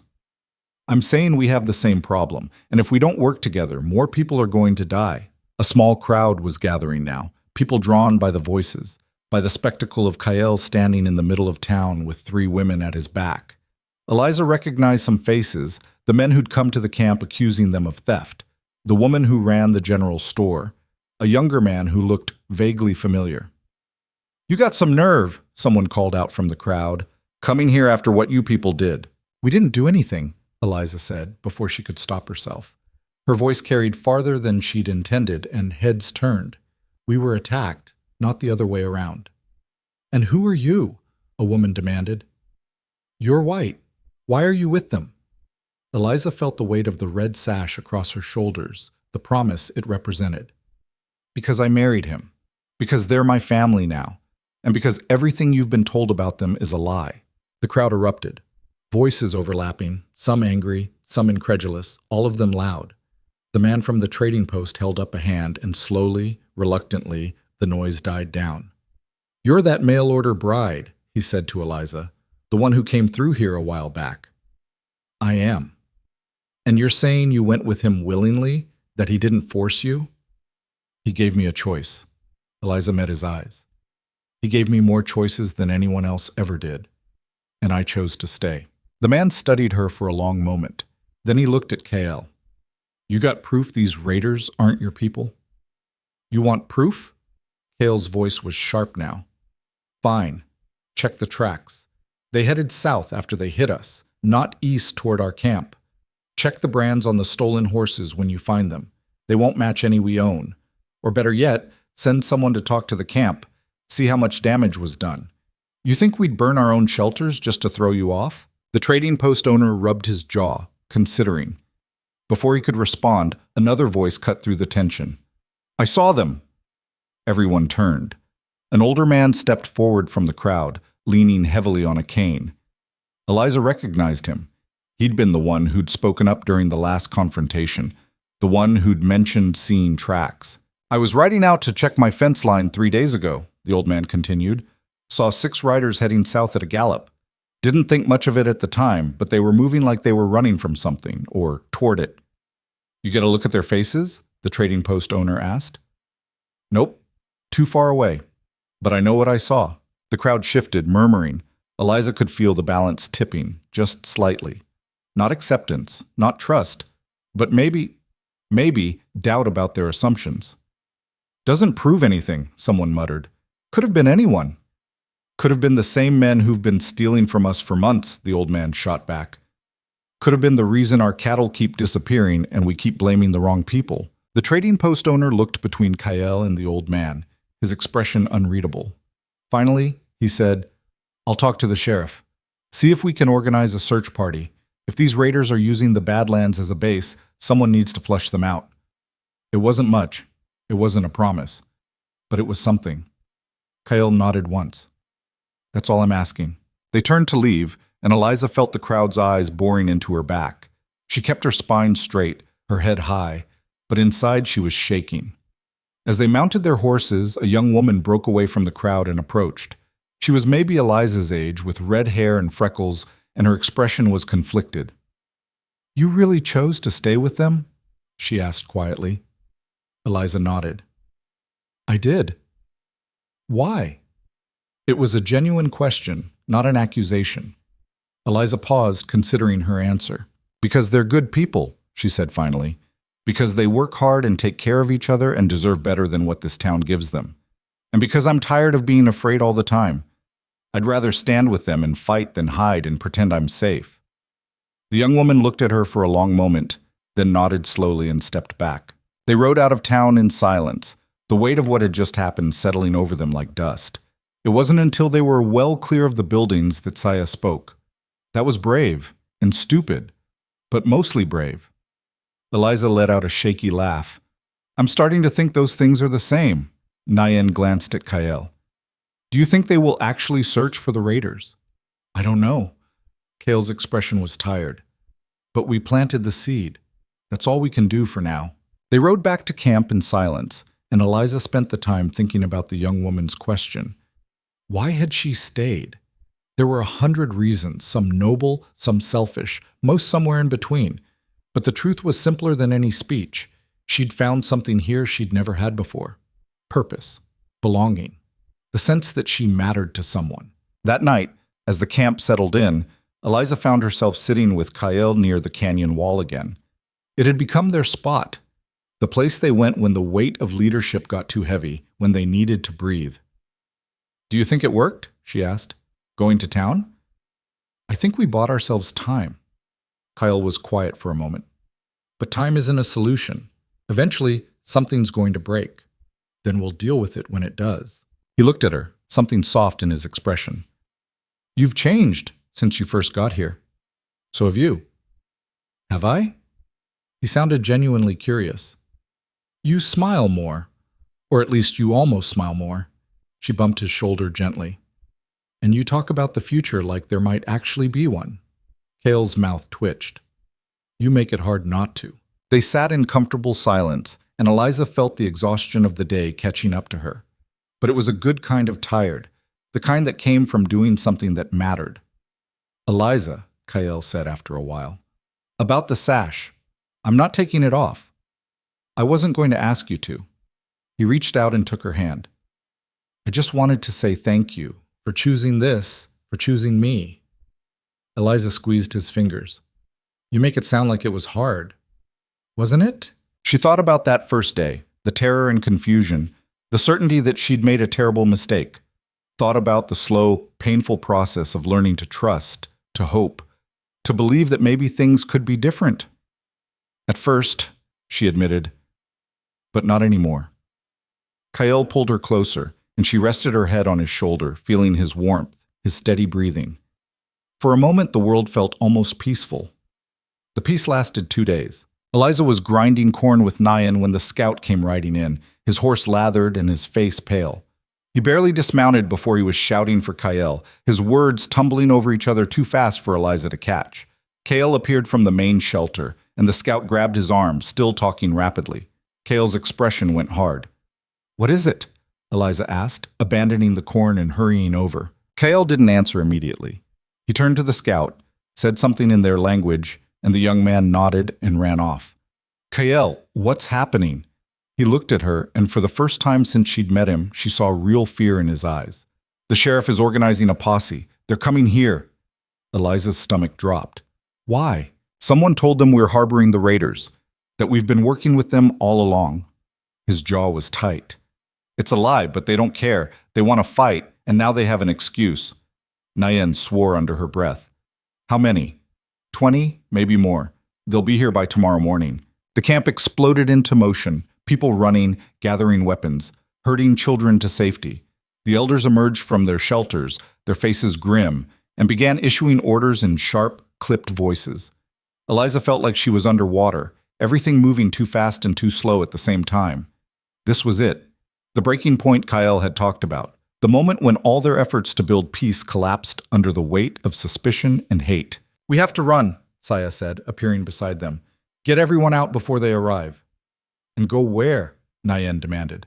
They'll chase us, hunt us down. We can't outrun 20 men. We can't fight them either, Saya shot back. They'll slaughter us. Kale held up a hand, his expression distant. Thinking. There's another option. What option? Eliza asked. We go back to town, tonight. We find the raiders ourselves and bring them in before the posse gets here. Nayen stared at him. That's insane. We don't even know where they are. Yes, we do. Kale's voice was certain. They're using the southern canyons as a base. That's why they've been able to hit and disappear so fast. And if we can find them, capture them, and deliver them to the sheriff, it proves we're not involved. And if we can't? Saya's voice was sharp. If we fail, the posse arrives while we're gone, and the camp has no one to protect it. Then we make sure we don't fail. Eliza felt her heart racing. It was a huge risk, maybe too huge. But what was the alternative? Wait here and hope the posse would listen to reason? Hope they wouldn't burn the camp to the ground? I'm coming with you, she said. Kale turned to her. No. Yes. She crossed her arms. You need every person you can get, and you need someone who can talk to the sheriff, someone he'll actually listen to.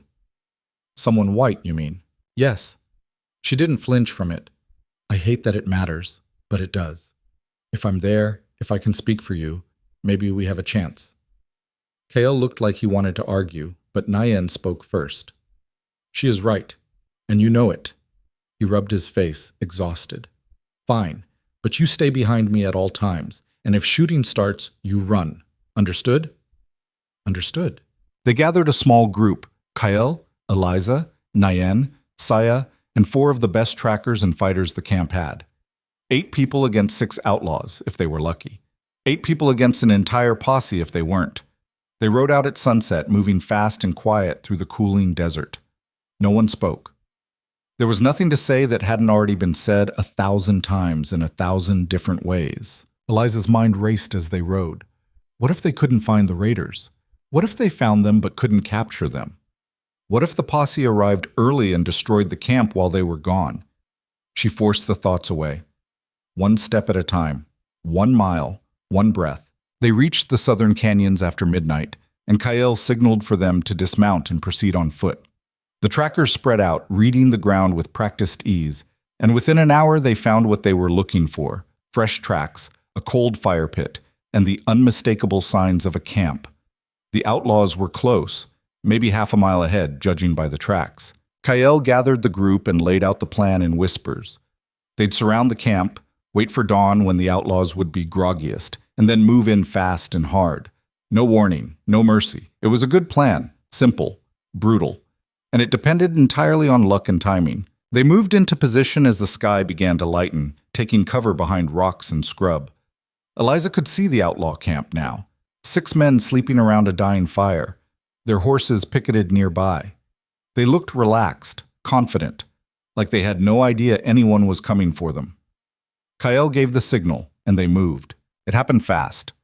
Kyle and 2 others swept in from the west, guns raised, shouting for the outlaws to surrender. The outlaws scrambled for their weapons, and shots rang out, echoing off the canyon walls. Eliza stayed low, her rifle aimed at the camp, watching for anyone who tried to run. Beside her, Nayen was firing with controlled precision, each shot deliberate. One of the outlaws broke for the horses, and Eliza squeezed the trigger. He went down hard, clutching his leg, and Saya was on him before he could recover, kicking his gun away and binding his hands. The fight was over in minutes. 3 outlaws dead, 3 captured. Kyle had a fresh cut across his arm, but he was standing, and that was what mattered. They tied the prisoners securely, searched the camp for stolen goods, and found more than enough evidence: branded horses, personal items taken from the camp, even a list of potential targets. "This is it," Nayan said, holding up the list. "This proves everything." Kale nodded, but his expression was still tense. "Now we have to get them to town before the posse leaves."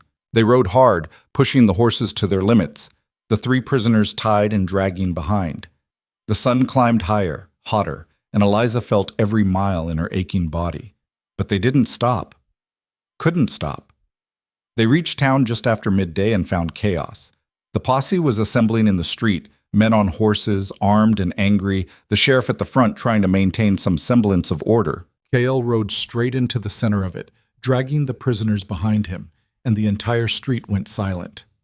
"Sheriff," Kale said, his voice carrying across the crowd, "I believe these are the men you're looking for." The sheriff stared. The crowd stared.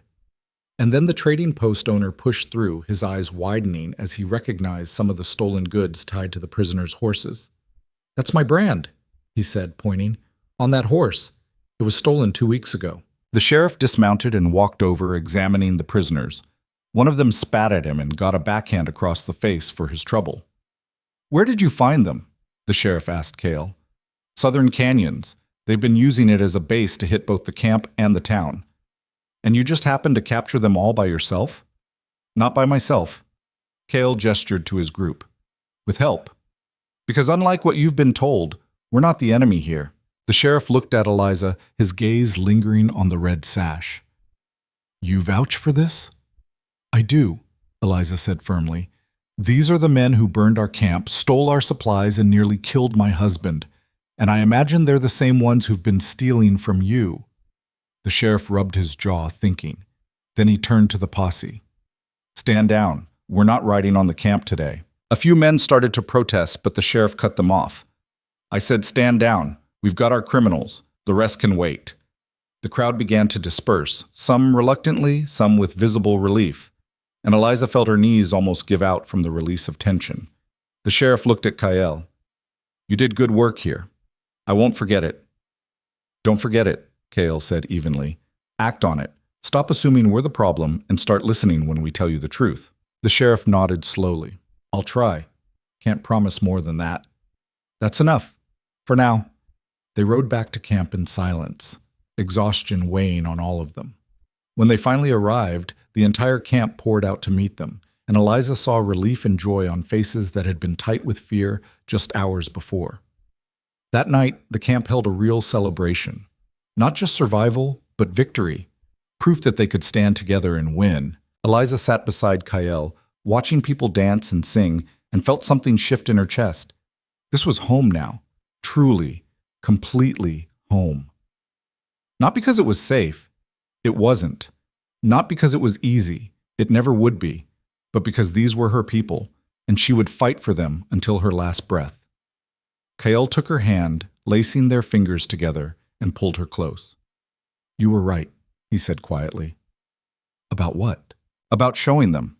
About proving we're not what they think." He kissed the top of her head. "I don't know what happens next, but I know I want you beside me when it does." Eliza looked up at him and smiled, real and unguarded. "There's nowhere else I'd rather be." The victory over the raiders bought them breathing room, but Eliza knew better than to mistake it for lasting peace. The camp celebrated that night, but by morning, reality settled back in like dust. Shelters still needed rebuilding, supplies were still scarce, and the town, for all their grudging acknowledgement, still saw them as outsiders at best and threats at worst. But something had shifted. Eliza felt it in the way people looked at her now, in the way conversations didn't stop when she approached. The red sash had marked her as Kyle's wife, but capturing the raiders had marked her as something else.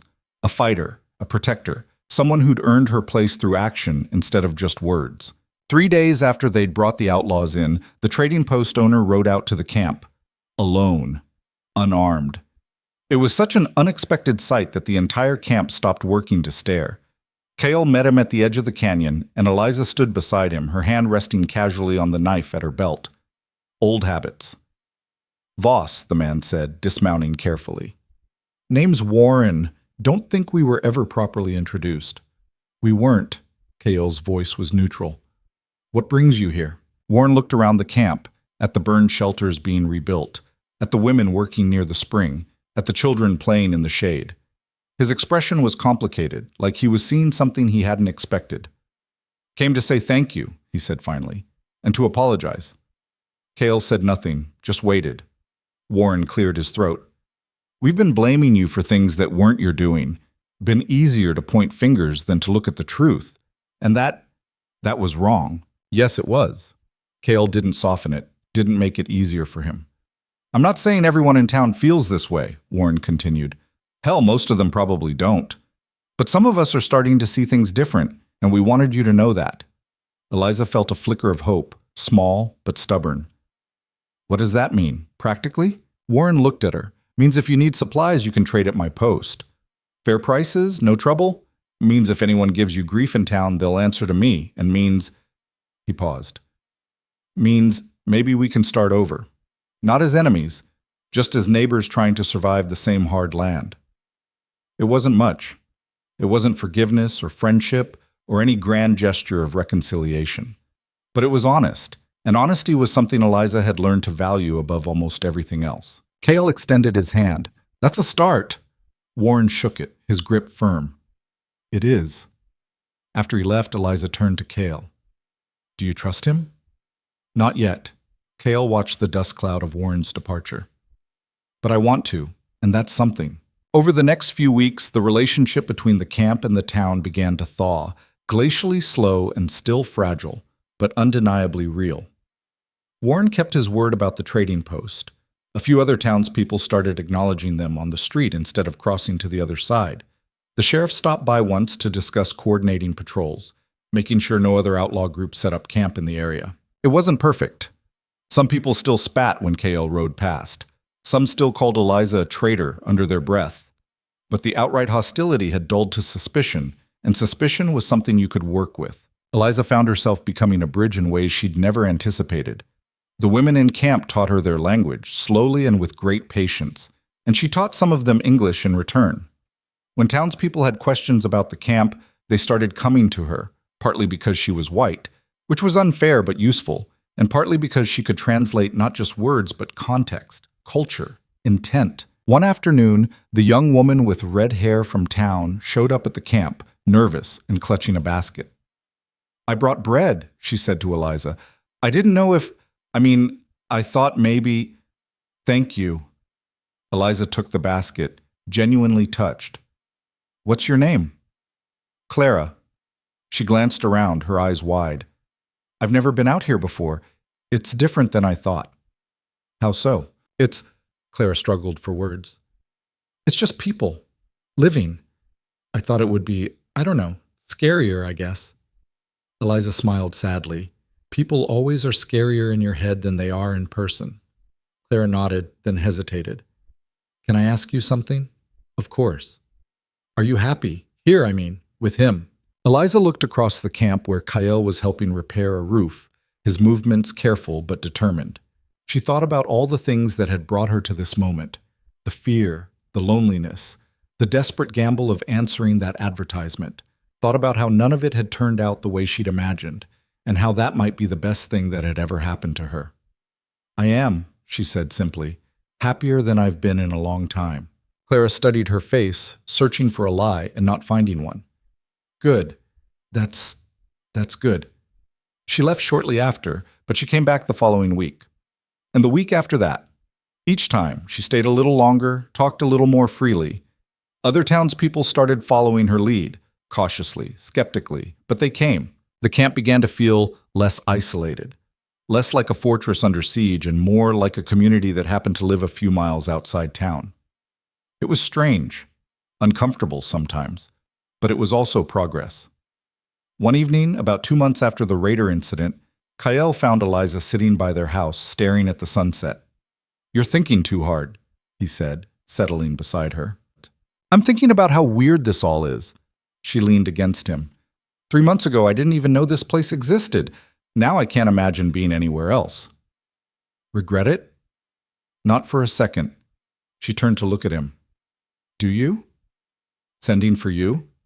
He was quiet for a moment. At first, I thought it was the stupidest thing I'd ever done. Bringing a stranger into this mess, putting you in danger, all for a treaty that might not even work. And now?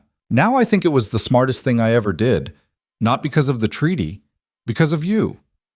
Eliza felt her throat tighten. You know I didn't come here for you, right? I came because I was desperate and had nowhere else to go.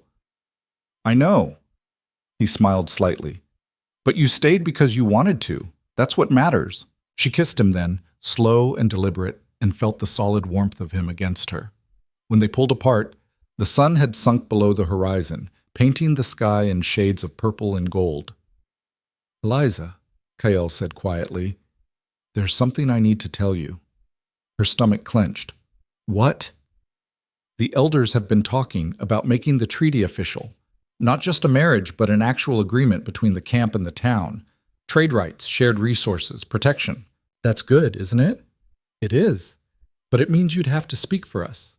At a formal meeting, in front of the town council and the elders together. Eliza's pulse quickened. Why me? Because you're the one they trust, both sides. You're the proof that this can work. He took her hand. But it's a lot to ask. If you say no, I'll understand. She thought about the girl who'd stepped off the stagecoach all those months ago, terrified and alone. Thought about how far she'd come, how much she'd changed. Thought about the responsibility of standing between two worlds and trying to build a bridge strong enough to hold them both. When? She asked. 2 weeks, at the town hall. Then I'll do it. Kael looked at her, something like pride in his eyes. You're sure? No, but I'm doing it anyway. The next 2 weeks were a blur of preparation. The elders coached Eliza on the camp's needs and history, speaking slowly so she could understand, correcting her pronunciation when she tried to repeat their words. Nayen helped her practice the speech in English, pushing her to be clear, direct, and unapologetic. Do not beg, Nayen said firmly. Do not apologize for existing. State what you need, what you offer, and why it matters. What if they say no? Then we survive without them, like we always have. Nayen's expression softened. But I do not think they will say no. Not with you speaking. The day of the meeting arrived cold and clear. Eliza dressed carefully, her best dress, worn but clean, and the red sash across her shoulders where everyone could see it. Kyle rode beside her, flanked by the elders, and a handful of others from the camp. They made an odd procession, moving through town toward the hall at the center. People lined the streets to watch. Some looked curious. Some looked hostile. Most just looked confused, like they couldn't quite figure out what they were seeing. The town hall was packed, every seat filled, people standing along the walls, the air thick with tension and body heat. The town council sat at a long table at the front. Warren, the sheriff, a stern-looking woman who ran the general store, and 2 other men Eliza didn't recognize. The elders filed in and took their places on one side of the room. Kael stood with them, his posture straight and formal. And Eliza walked to the center, alone, feeling every eye in the room on her. The sheriff stood. We're here to discuss a formal agreement between the town and the camp. Miss Hart has agreed to speak on behalf of both parties. Eliza's mouth was dry, but she forced herself to speak clearly. 3 months ago, I came here as a stranger. I didn't know this land. I didn't know these people. All I knew was that I was desperate and alone, and marriage seemed like my only option. The room was silent, listening. What I found was nothing like what I expected. I found a community that works harder than any I've seen, that protects each other, honors their word, and asks for nothing except to be left alone to live in peace. And I found a husband who gave me choices when everyone else in my life had only given me orders. She paused, scanning the faces. Some were softening, some were still skeptical. For months, you've blamed them for crimes they didn't commit. You've treated them like enemies because it was easier than seeing them as people. And they've bent over backward trying to prove they're not a threat, trying to build peace with neighbors who want them gone. Warren shifted in his seat but didn't interrupt. 2 months ago, raiders attacked the camp, burned shelters, stole supplies, kidnapped Kael. And instead of retaliating, instead of giving up, we tracked those raiders down and brought them to you. We did your job for you because we wanted to prove we're on the same side. The sheriff nodded slowly, and we're grateful for that. Grateful isn't enough. Eliza's voice was firm. We need a real agreement, one that protects both communities, that allows trade, shared resources, coordinated defense. We're not asking for charity, we're offering partnership. One of the council members, a middle-aged man with a permanent scowl, leaned forward. And what happens when one side breaks the agreement? When trust falls apart? Then we deal with it. Eliza met his eyes. Like neighbors. Like people who have to live on the same land whether they like each other or not. You don't have to love them. You don't even have to like them. But you do have to stop treating them like criminals just for existing. The room erupted in murmurs. The council members leaned together, talking in low voices. Eliza's heart hammered, but she kept her expression calm. Finally, the stern woman from the general store stood. I have a question for you, Miss Hart. Not about them. About you. All right. Do you love him? Your husband. Eliza blinked, caught off guard. Yes, I do. Why? It was such a simple question and such a complicated answer. Eliza thought about Kael's quiet strength, his unwavering commitment to his people, the way he'd never once demanded anything from her she wasn't willing to give. Because he sees me, she said finally, not as a problem to solve or a duty to fulfill. He sees me as a person who deserves choices and respect, and he fights every day to build something better, even when it's hard, even when it seems impossible. How could I not love someone like that? The woman nodded slowly and sat down. The council deliberated for what felt like hours, but was probably only minutes. Then the sheriff stood. We'll draft a formal agreement. Trade rights, shared patrols, dispute resolution. It won't be perfect, and it won't happen overnight. But we're willing to try. Relief flooded through Eliza so fast it made her dizzy. She looked back at Kael, and he gave her the smallest nod, his expression carefully neutral, but his eyes bright. The meeting dissolved into smaller conversations, people from both sides cautiously approaching each other, testing the waters. Clara came up to Eliza and hugged her impulsively. You were amazing, she whispered. I was terrified. That's what made it amazing. As they left the hall, Eliza felt lighter than she had in months. It wasn't over. Nothing ever really was. But it was a beginning. A real one. That night, the camp held a quiet gathering. Not a celebration exactly, more like a collective exhale after holding their breath for too long.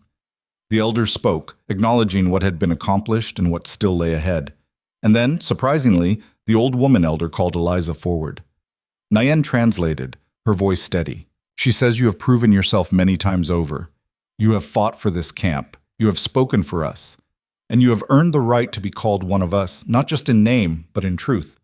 Eliza felt tears prick her eyes. Thank you. The old woman continued, and Nayen's voice grew softer. She says every person who comes here brings something. Some bring strength. Some bring wisdom. You brought hope. And hope, she says, is the hardest thing to carry. Eliza didn't trust herself to speak. She just nodded, and the old woman touched her shoulder briefly before walking away. Kael found her afterward sitting alone near the fire. You did it, he said quietly. We did it. She looked up at him. All of us. He sat beside her, and they watched the flames in comfortable silence. After a while, Kael spoke again. I never told you why I really sent for a mail-order bride. The whole truth. Eliza turned to him, curious. Part of it was the treaty. That was real. But part of it, he paused. Part of it was that I was tired of being alone, tired of carrying everything by myself. I thought maybe if I had someone beside me, someone who understood what it meant to be caught between two worlds, it would be easier. Has it been? Yes. He took her hand. But not because you made things easier, because you made them matter more. Gave me something to fight for beyond just survival.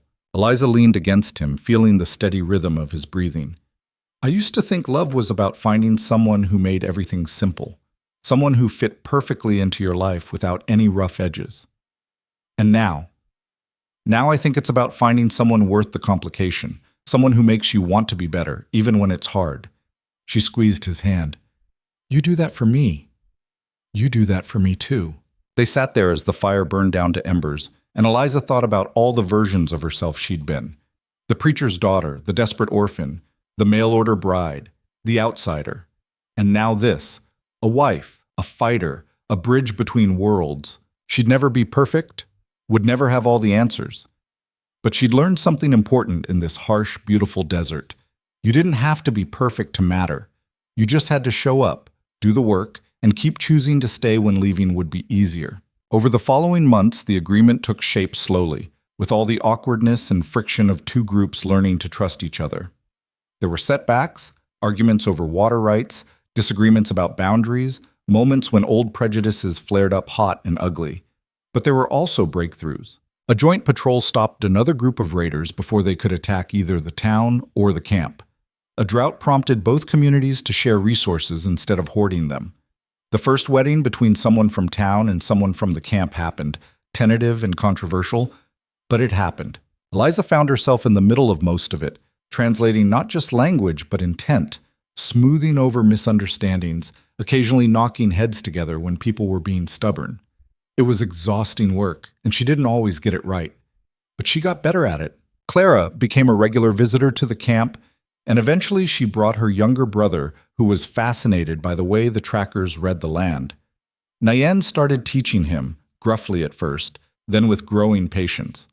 Warren expanded his trading post to include goods made by the camp, woven baskets, cured leather, intricate beadwork. The craftsmanship was too good to ignore, and soon people from other towns were stopping by specifically to buy them. The camp, for its part, began to thrive in new ways. The stability of trade meant better supplies. The shared patrols meant more security. And the simple fact of being acknowledged as people instead of threats changed something fundamental in how they moved through the world. One evening, nearly a year after Eliza had first arrived, she stood at the edge of the canyon watching the sunset. Kael came up behind her and wrapped his arms around her waist. "Thinking about something?" he asked. "Just how different everything is now." She leaned back against him. "How different I am." "Better or worse?" "Just different. Stronger, maybe. More sure of what I want." "And what do you want?" Eliza turned in his arms to face him. "This. You. A life that means something." He smiled, and it was unguarded in a way she rarely saw. "You have it." "I know." She kissed him softly. "That's the best part." They stood there as the sky deepened to purple and the first stars appeared, and Eliza felt a contentment she'd never known existed. It wasn't the absence of struggle. There would always be challenges, always be people who didn't understand or didn't want to, but it was the presence of purpose, of belonging, of knowing she'd found her place in the world not by accident, but by choice. The years that followed weren't easy, but they were full. Eliza learned to speak the camp's language fluently, to track game through the desert, to predict weather by watching the sky. She and Kyle had children, 2 daughters who grew up bilingual and fearless, comfortable in both the camp and the town, embodying the bridge their parents had worked so hard to build. The agreement between the town and the camp evolved, strengthened, became something neither side could imagine living without.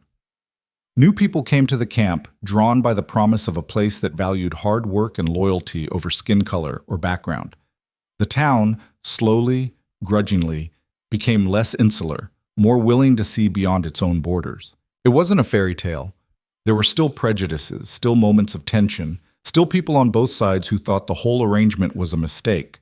But those voices grew quieter over time, drowned out by the undeniable proof that cooperation worked better than isolation.